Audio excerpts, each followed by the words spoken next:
नमस्कार मित्रांनो, ठरलं तर मग या मालिकेच्या आजच्या भागात आता अर्जुन सायली पुन्हा एकदा महिप्तकडे जाऊन महिप्तची चांगली खरडपट्टी काढणार. तर त्याच ठिकाणी त्यांना नागोबाला भेटायला गेलेली सुमन सापडणार. तर दुसऱ्या बाजूला आता प्रिया ही अस्मिताचे कान भरणार. आता नेमकं काय काय कसं कसं घडतं हे सगळं काही शेवटपर्यंत आपल्या या व्हिडिओमध्ये जाणून घेऊया. सुमन ही बिचारी आता नागोबाकडे आलेली असते. आपल्या नव्याला भेटायला जायची इच्छा सुमनला खूप लागून राहिलेली असते. पण आता सुमनला नागोबाला भेटायला जायला भीती सुद्धा वाटत असते. तिला वाटत असतं, जर रविराज काकांना कळलं तर काय होईल, भाऊजी काय विचार करतील, भाऊजींना राग येईल. पण नाही, कितीही काहीही असलं तरी हे माझे अहो आहेत. यांना न भेटता एवढे दिवस मी कशी काय राहू शकते, यांची काय अवस्था आहे, हे कशा परिस्थितीत राहतायत, हे एकदा मला स्वतःच्या डोळ्यांनी पाहिलं पाहिजेच. पण जर मी यांना भेटायला गेले तर हे काय म्हणतील, यांना वाटेल मुद्दाम मी यांच्या जखमेवर मीठ सोडायला आलीये. नाही, नको नको, मी भेटायला जायलाच नको. त्यापेक्षा पण नाही नको, कितीही काहीही असलं, यांना काहीही वाटलं तरी मला यांची काळजी आहे. हे सत्य काही बदलता येणार नाहीये. मी जाऊन यांना भेटतेच, जे व्हायचं असेल ते होऊ देत. पण मला यांना भेटल्याशिवाय काहीच चैन पडणार नाही. मी यांना बघून भेटून येतेच, असा विचार करून बिचारी सुमन आता नागोबाला भेटायला येते. आणि अहो, ही काय अवस्था झालीये तुमची, असं म्हणते. आणि तिच्या डोळ्यात अश्रू दाटून येतात. आता नागोबा मनातल्या मनात विचार करतो, असं वाटतं हिचं थोबाड खोडावं, हिचा जीव घ्यावा, हिचा गळा दाबावा.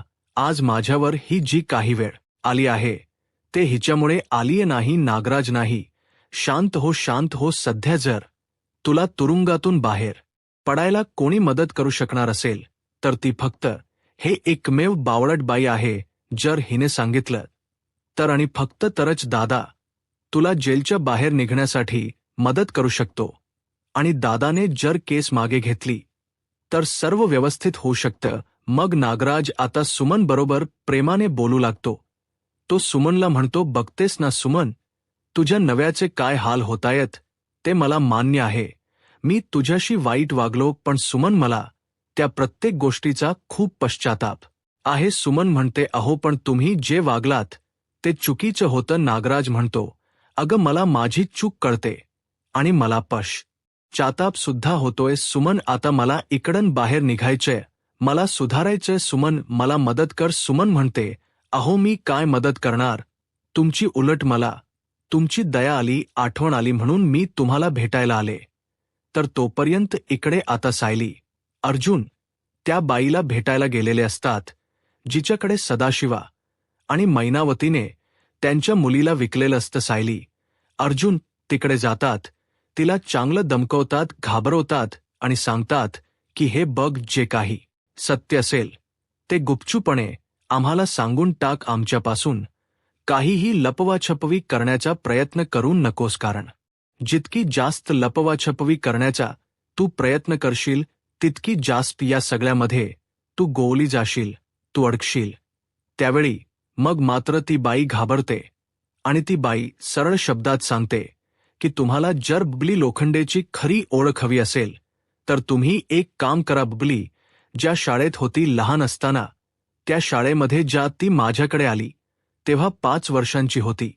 तिच्या आई वडिलांनी तिला म्युनिसिपालिटीच्या शाळेमध्ये घातलं होतं आणि त्यावेळी तिथे तिचं नाव नोंदवलं होत. तुम्ही त्या शाळेत गेलात तर तुम्हाला माहिती सापडेल. मग सायली आणि अर्जुन रियाच्या त्या म्युनिसिपालिटी शाळेमध्ये येतात आणि तिकडे आता मास्टर चेक केल्याबरोबर सायली आणि अर्जुनला त्या ठिकाणी प्रियाचं जे खरं नाव असतं बबली लोखंडे ते सापडतं. बबली सदाशिव लोखंडे. आणि त्याचबरोबर आई वडिलांच्या नावाच्या जागी तिथे सदाशिव आणि मैनावती लोखंडेच नाव सापडतं.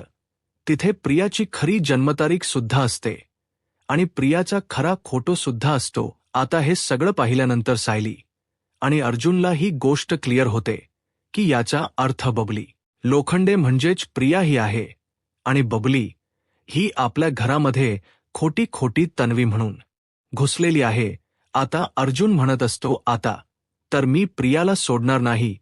त्यावर सायली म्हणते, अहो शांत व्हा, हे सगळं जर प्रियाने केलंय तर यामागे फक्त प्रिया एकटीच नाहीये. अर्जुन म्हणतो म्हणजे तुला नेमकं बायको काय म्हणायचंय? प्रिया एकटी नाहीये म्हणजे हे सगळं तर तिनेच केलेय. आपल्या लक्षात येते की आता आपल्या हातात सगळे पुरावे सापडलेले आहेत आणि आता मी काहीही तुझं ऐकणार नाहीये. मी थांबणारच नाहीये. मी जाणार आहे आणि आता प्रियाला जाप विचारणार आहे. तिला चांगलं खडसावून काढणार आहे. तिची हिंमत कशी झाली खोट बोलण्याची? तिची हिंमत कशी झाली माझ्या घरात घुसण्याची? सायली अर्जुनला सांगते, हे सगळं प्रिया एकटी करू शकत नाही. तिच्या मागे नक्कीच मास्टरमाइंड म्हणून नागराज आहेच, पण त्याबरोबर महिप्त सुद्धा आहे. महिप्त आणि नागराजने आतापर्यंत बरेच कांड सोबत केलेत. मग अर्जुन म्हणतो, बरोबर आहे तुझं. आपल्याला आता नागोबा तर काही मदत करणार नाहीये, पण महिप्त कडन नक्कीच आपल्याला काहीतरी मदत मिळू शकते. मग आता अर्जुन सायली महिप्तकडे येतात आणि आता महिप्तला अर्जुन आणि सायली प्रश्न विचारू लागतात. तर महिप्त त्यांना म्हणत असतो की मी तुम्हाला आधीच सांगितलं होतं की तुम्ही अंधारात चालताय. तुम्ही उजेडाकडे ज्या उजेडात गेलात की तुम्हाला तुमच्या घरात काय घडतंय ते दिसेल, पण हाला मी बोललेलं समजलं नाही. हा तुमचा दोष आहे. आता यामध्ये मी तुमची उपर काहीही मदत करू शकत नाही. अर्जुन म्हणतो, आम्हाला कळलं होतं की तू ते सगळं प्रियाच्या बाबतीतच बोलत होतास, पण आता तू ते सगळं तिच्या बाबतीत का बोललास हे आम्हाला सांग. प्रिया बुबली लोखंडे तन्वी किल्लेदार नाहीये हे आम्हाला सत्य समजले, पण बुबलीला तुम्ही तन्वी म्हणून का आणलं? तर नक्की तुमचा हेतू काय होता? या सगळ्या गोष्टी आम्हाला तुझ्याकडून जाणून घ्यायचे आहेत. महिप्त पटापट बोल की तुम्ही हे सगळं कशासाठी केलंत? तू नागराजची मदत केलीच असणार आहेस. हे सगळं करायला हे मला अगदी व्यवस्थित माहिती आहे, पण तुम्ही हे सगळं का केलं? तुम्हाला हे सगळं करून काय मिळालं? या सर्व गोष्टींचं क्लेरिफिकेशन मला हवंय.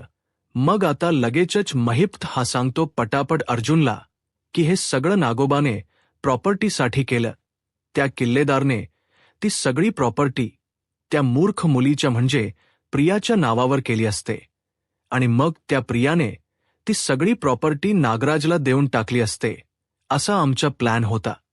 त्यावर हे ऐकून मग मात्र अर्जुनला आता खूप मोठा धक्का बसतो. अर्जुन म्हणत असतो, बापरे, प्रॉपर्टी आणि पैशासाठी ही लोक किती खालच्या थराला जाऊन वागू शकतात. मला खरंच कळत नाहीये. इतकी ही नीच नालायक वृत्तीची लोक असतात का या जगात? सायली काय हे सगळं? सायली म्हणते, अहो यापेक्षा तरी कितीही विचित्र लोक असतात या जगात. जाऊ द्या, तुम्ही उगाच स्वतःला मनस्ताप करून घेऊ नका. आपण इकडे आता जास्त वेळ थांबलो ना तर तुम्हाला त्या गोष्टीचा त्रास होईल. त्यापेक्षा आपण इकडून निघालेलंच बरं. आपण निघूया मग. सायली आणि अर्जुन दोघंही जण तिकडून निघालेले असतात. आता ते दोघे जण तिकडून बाहेर पडताना सायली म्हणत असते, आता आपण प्रियाला सोडायचं नाही.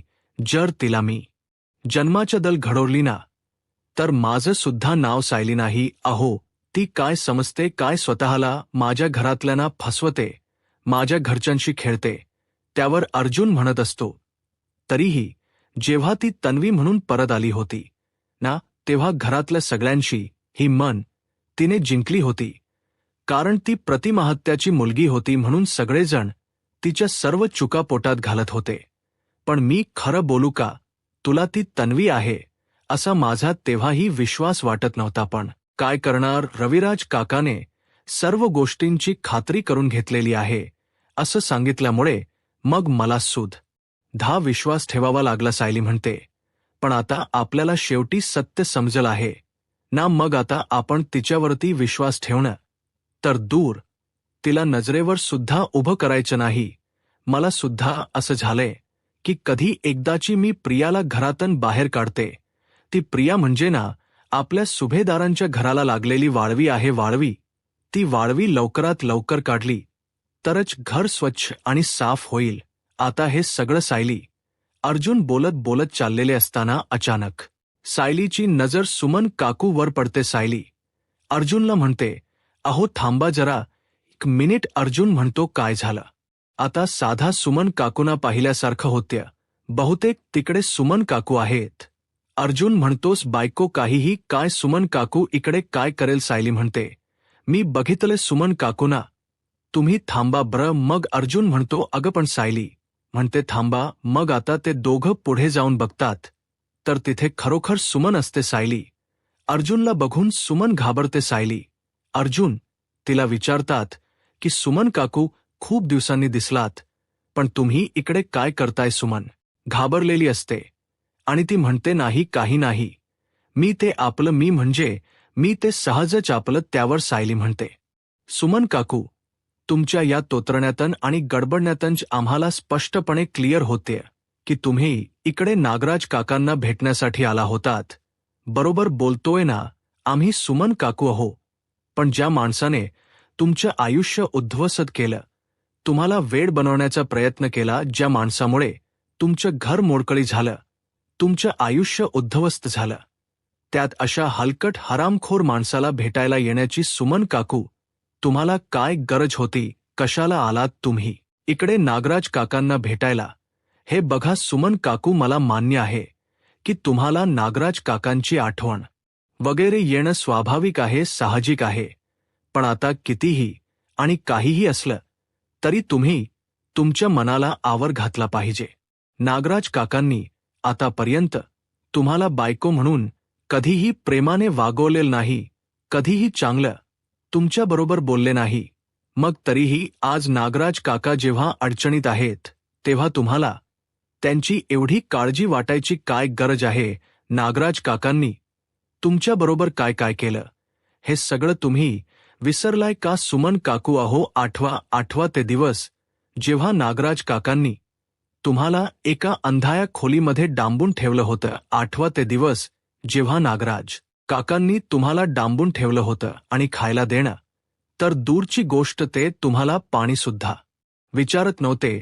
सुमन काकू, हे बघा, नव्याची काळजी करणं ही अत्यंत चांगली गोष्ट आहे, पण ज्या नव्याला आपली बायको म्हणून किंमत नाहीये त्याचा विचार करणं ही पाप आहे, असं मला तरी वाटतं.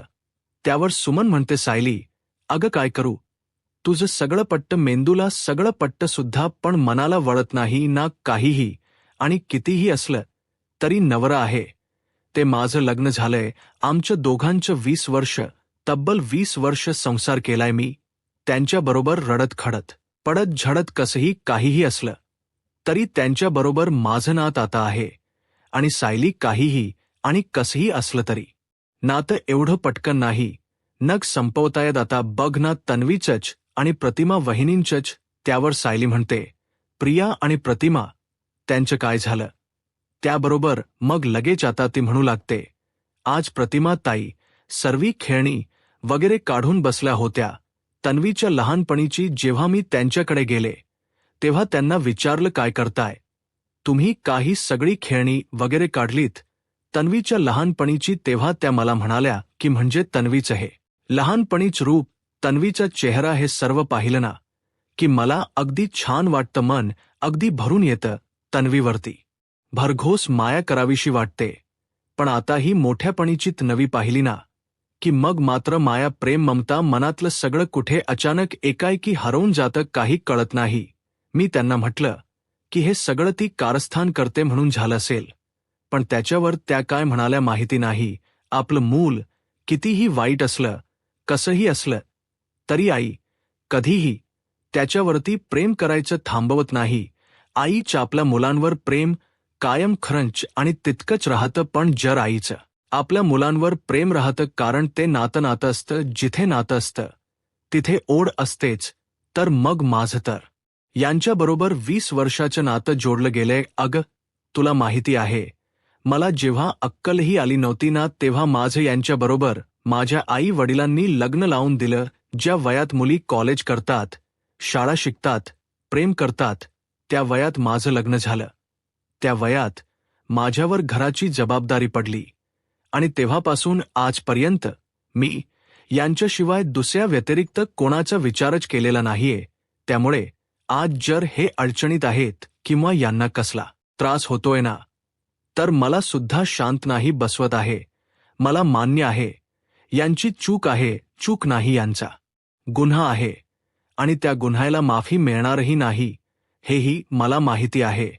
पण काय करू, माझं मन नाही ग मानत. त्याबरोबर दुसऱ्या बाजूला आता इकडे अस्मिता ही सचिनला खूप मनवत असते.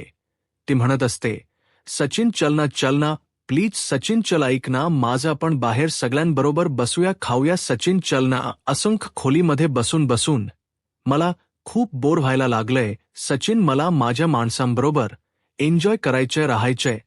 त्यावर सचिन अस्मिताला समजवत असतो, अस्मी अगं मला सगळं कळतंय गो, पण काय करू, तुझ्या घरातली माणसं मला एक्सेप्ट करायला तयारच नाहीयेत. याला काय करू शकतो ना आपण, आणि जर घरातले एक्सेप्ट करत नसतील तर काय करणार मग. अस्मिता म्हणते, आपण कमीत कमी सहज राऊंड मारायला गार्डन एरियामध्ये जाऊया. मग सचिन आणि अस्मिता गार्डनमध्ये जातच असतात. इतक्यात प्रताप, पूर्णा, आजी आणि कल्पना त्यांना थांबवतात. आणि मग आता प्रताप हा सचिन बरोबर प्रेमाने बोलतो सचिनला. तो म्हणतो, सचिन अरे अस्मिताला या एवढ्या उन्हातानातून खाली घेऊन जाऊ नकोस, तिला त्रास होईल. कल्पना म्हणते, तुम्ही दोघेजण बसा, मी तुमच्यासाठी कॉफी आणते, आपण मस्त कॉफी पीत पीत इथेच गप्पा मारू. आता हे सगळं बघूनच मिताला वाटतं, चला याचा अर्थ घरातले सगळेजण आता सचिन बरोबर व्यवस्थित वागू लागलेले आहेत. सगळ्या जणांचं हे असं चांगलं वागणं बघून अस्मिताला खूप आनंद झालेला असतो. अस्मिता विचार करते, याचा अर्थ घरातल्यांनी माझ्या नव्याला एक संधी दिली आहे.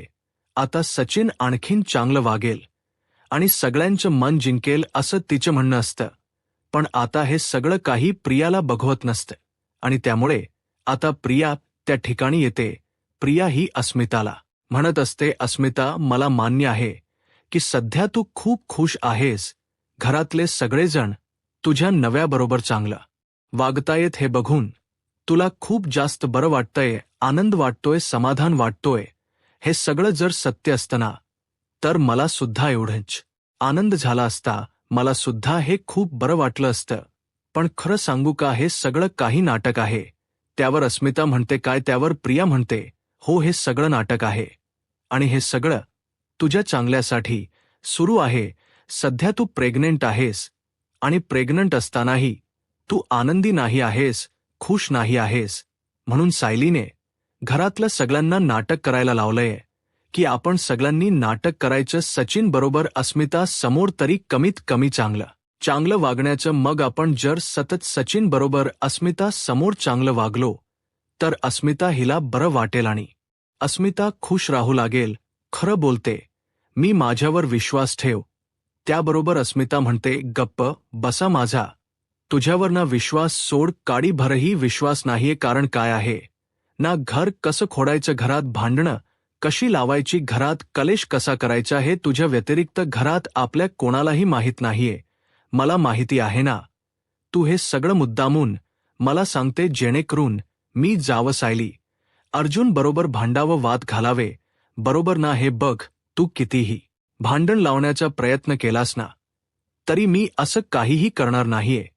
मी ना सायली अर्जुनला जाब विचारायला जाणार आहे, ना मी त्यांच्याकडे जाऊन भांडण करणार आहे. त्यावर प्रिया म्हणते, वा नाही अस्मिता, खरंच खूप चांगली गोष्ट आहे की जर तुला सायली अर्जुन बरोबर वाद घालायचा नाहीये. पण मी खरं सांगते, मी अजिबात खोट बोलत नाहीये. हा सगळा त्या सायलीचा प्लॅन आहे आणि तुला जर माझं खोट, तू स्वतः नोटीस कर, बघ नोटीस कर, घरातले सगळे असे अचानक एकाएकी सचिन बरोबर एवढं गोड का वागू लागले, एकाएकी सचिन बरोबर एवढं चांगलं का बोलू लागले. जी माणस सचिनला घरातही घ्यायला तयार नव्हती, अगं घरात घ्यायचं तर खूप दूरची गोष्ट, त्याला पायपुसण याचीही किंमत द्यायला तयार नव्हती. त्यावर अस्मिता म्हणते, प्रिया माझ्या नव्याबद्दल तोंड सांभाळून बोल. त्यावर ती म्हणते, सॉरी अस्मिता, माझं चुकलं, पण मी जे बोलते ते बरोबर आहे ना. ज्या माणसाला साधी घरामध्ये कणभर किंमत नव्हती, त्याच्या तोंडाकडेही कोणाला बघायची इच्छा नव्हती, आज एकाएकी सगळे जण त्या माणसाबरोबर एवढ्या मनापासून, एवढ्या आपुलकीने, एवढं चांगलं कसं काय बोलू लागले. यामागे नक्की काहीतरी गुपित दडले ना. अस्मिता, अगं मी का खोट बोलेन, तुझ्याशी आतापर्यंत मी खूप खोट बोलले आणि खूप फायदा घेतला लोकांचा, पण आता नाही. आता मी ठरवले, मी जे करेन ना ते सत्य आणि चांगल्या याच्याच मार्गाने करेन. आणि मला माहिती आहे, जर नंतर पुढे जाऊन शेवटी तुला सत्य समजलं असतं की हे सगळं नाटक आहे, तर तुला खूप त्रास झाला असता. म्हणून मी तुला आत्ताच सांगितलं. बरं असो, तुला आता विश्वास ठेवायचा असेल तर तू ठेव, नाही तर नको ठेवूस. मी तुला सावध करायचं काम होतं तेवढं केले. आता जर तुला माझ्यावर विश्वास नसेल तर तू स्वतः सगळ्या गोष्टी नोटीस कर, असं म्हणत प्रिया तिकडं निघून जाते. आता इकडे प्रिया निघून आल्यावर अस्मिता विचार करू लागते की खरंच तन्वी जे बोलली ते बरोबर आहे. अचानक सगळेजण सचिन बरोबर चांगलं कसं काय वागू लागले. तर इकडे सायली, अर्जुन आता घरी आलेले असतात. घरी आल्यावर मग सायली हे अर्जुनला म्हणत असते, अहो बघताय ना, याचा अर्थ प्रतिमा हत्याला सुद्धा प्रिया त्यांची मुलगी आहे असं वाटत नाहीये. त्यावर अर्जुन म्हणतो, पण मला एक गोष्ट कळत नाहीये की प्रतिमा आत्याला असं का वाटत असेल. सायली म्हणते, अहो शेवटी एक आई आहे. आईला आपलं मूल ओळखता येणार नाही असं वाटतं का? आता सध्या महत्वाचं काय आहे? आता सध्या महत्वाचं हे आहे की आपल्याला काहीही करून प्रियाविरुद्ध जे पुरावे मिळवले ते घरातल्यांसमोर दाखवून प्रिया कशी खोटारडी आहे हे सिद्ध करायचे. अहो पण तुम्हाला एक गोष्ट सांगू का? या सगळ्यातना मला एक गोष्टीच खूप वाईट वाटते. अर्जुन म्हणतो, काय झालं? कोणत्या गोष्टीचं? त्यावर सायली म्हणते, अहो असं काय करताय अश्विन भाऊजी? अश्विन भाऊजींच मला खूप वाईट वाटते. अहो विचार करा ना, बिचारे अश्विन भाऊजी.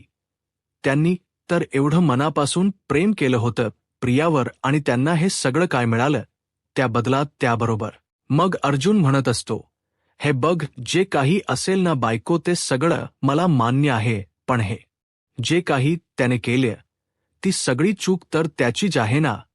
त्याने बळजबरीने स्वतःच्या अंगावरती उडवून घेतलेलं आहे चिखल. आपण त्याला सांगत होतो की नको, त्या मुलीशी लग्न करू नको, त्या मुलीशी लग्न करू, पण त्यावेळी आपण त्याला एवढं समजवत असतानाही त्याने आपलं काही ऐकून घेतलं नाही. उलट त्याने गपचूप जाऊन लग्न केलं आणि म्हणूनच आता त्याच्या बाबतीत हे सगळं घडतंय. बरं, जे झालं ते झालं. आता फार विचार करायला नको. आपण सगळे आहोत ना, आपण अश्विनला सांभाळून घेऊ, त्याला आधार देऊ, असं सगळं आता अर्जुन सायलीला सांगतो. सायली म्हणते, सांभाळून तर घ्यावं लागेलच. आता पुढे काय होईल हे पाहायला आत्ताच माझा महाराष्ट्र या यूट्यूब चॅनलला सबस्क्राईब करा. धन्यवाद.